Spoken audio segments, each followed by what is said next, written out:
Good evening students, this is Rajesh here and welcome to my YouTube channel that is the Rankers Academy।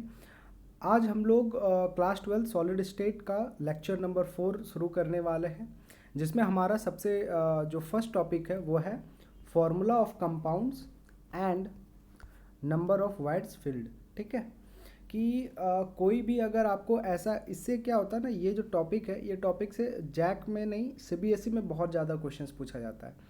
तो सबसे पहले इस topic को समझने का कोशिश करेंगे, उसके बाद देखेंगे कि इसके प्रीवियस ईयर क्वेश्चन किस तरीके से आए हुए हैं, और ये भी देखने की कोशिश करेंगे कि ऐसे क्वेश्चंस को हम लोग किस तरीके से टैकल या सॉल्व करते हैं।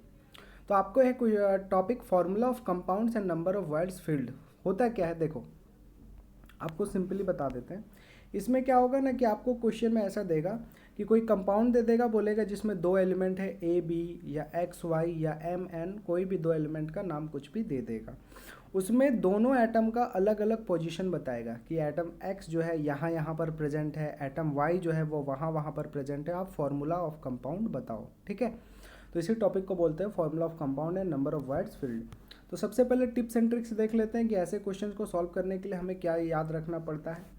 तो जब भी आप ऐसे इस प्रकार का क्वेश्चंस को सॉल्व करोगे तो आप हमेशा ध्यान रखना, अगर क्वेश्चन में कहीं भी बोल दे कि जो एटम है वो या तो सीसीपी पर है या तो एचसीपी पर है, तो उसके आपको 4 एटम्स लेने हैं। फॉर एग्जांपल, अगर आपसे बोल दे कि that atom x lies in CCP, तो एक्स के 4 एटम हो गए। या आपको ऐसे क्वेश्चन में लिखा हुआ मिले atom x lies in HCP, hexagonal close packing, उसके भी आपको 4 एटम्स हो गए। ठीक है, नेक्स्ट जो सेकेंड थिंग है कि number of octahedral words is 2, यहाँ नहीं होगा। ठीक है, इस 2 को काट लेना, 2 को यहाँ काट लो। Number of octahedral void is number of atoms, जितने नंबर ऑफ एटम्स होंगे उतना ही नंबर ऑफ ऑक्टाहेड्रल वर्ड्स होंगे। ये 2 प्रिंटिंग मिस्टेक है, बोल रहा हूँ, टाइपिंग मिस्टेक है, तो वो एरर हो गया है। नंबर ऑफ ऑक्टाहेड्रल वर्ड्स याद रखना, जितने नंबर ऑफ एटम्स होते हैं उतना ही नंबर ऑफ ऑक्टाहेड्रल वर्ड्स होते हैं। ठीक है, तो इसमें 4 एटम है ना, तो ऑक्टाहेड्रल वर्ड्स 4 होगा। नंबर ऑफ टेट्राहेड्रल वर्ड्स कितने होते हैं? 2 इंटू नंबर ऑफ एटम्स, मतलब जितना नंबर ऑफ एटम आएगा उसका डबल होता है total number of octahedral words. इसको हम लोग एक एग्जांपल से समझते हैं। मान लो क्वेश्चन में मैं अपने से ही लिख दे रहा हूँ कि ए जो है वो सीसीपी पर है। ए एटम का पोजीशन कहाँ पर है? सीसीपी। बी एटम का जो पोजीशन है वो कहाँ पर है? ऑक्टाहेड्रल वर्ड है। तो फॉर्मूला कहाँ होगा?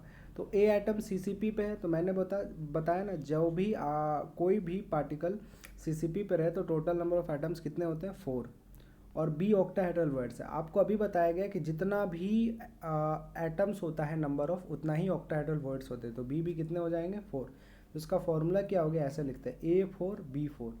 जो कैंसिल होता है उसको कैंसिल करते हैं। 4 1 जा 4, 4 1 जा 4, तो इसका A1 B1 हुआ फॉर्मूला।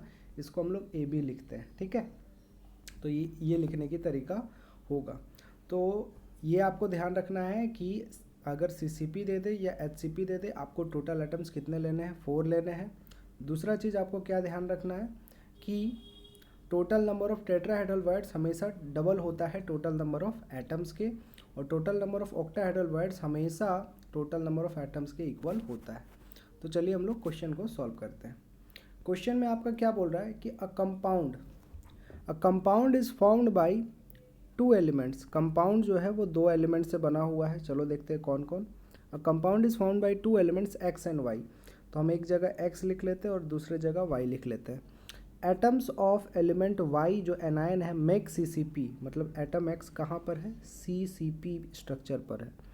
और सॉरी उल्टा लिख रखा है। 2 एलिमेंट है एक्स और वाई, और इसमें बोल रखा है कि y जो है वो CCP पर है और x जो है वो ऑक्टाहेड्रल वर्ड पे। तो y हमने चलो CCP रख दिया और x जो है वो ऑक्टाहेड्रल वर्ड OB पे रख दिया।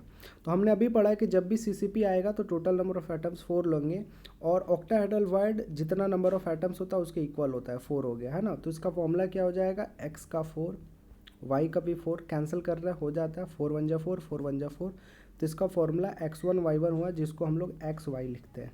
I hope question number 1 clear है। क्वेश्चन नंबर 2 देखो क्या बोल रहा है। क्वेश्चन नंबर 2 आपसे बोल रहा है that atoms of element B forms HCP. तो बी कहाँ पर है? एचसीपी पर है।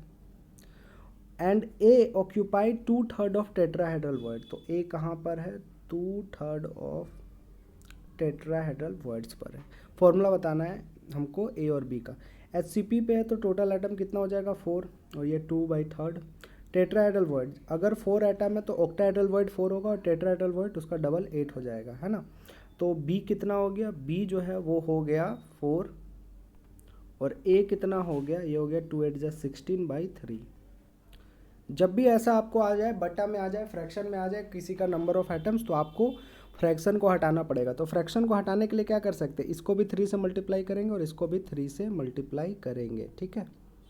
तो b कितना हो जाएगा, b हो जाएगा 4 3 जा 12 और a कितना हो जाएगा, 3 3 कैंसिल होकर के हो गया 16। तो b 12 a 16। अभी मैंने बताया जब कैंसिल होता है तो काटना पड़ता है। b 12 a 16, 4 का टेबल से कट रहा, 4 3 जा 12, 4 4 जा 16, है ना। इसको सजा के लिख दो, a का कितना आया 4 आया, तो a का 4 और b का 3, तो ये इसका फॉर्मूला हो गया। आई होप आप सभी को क्लियर है किस तरीके से हम लोग निकालते हैं। नेक्स्ट टॉपिक है हमारा packing efficiency. That packing efficiency क्या होता है।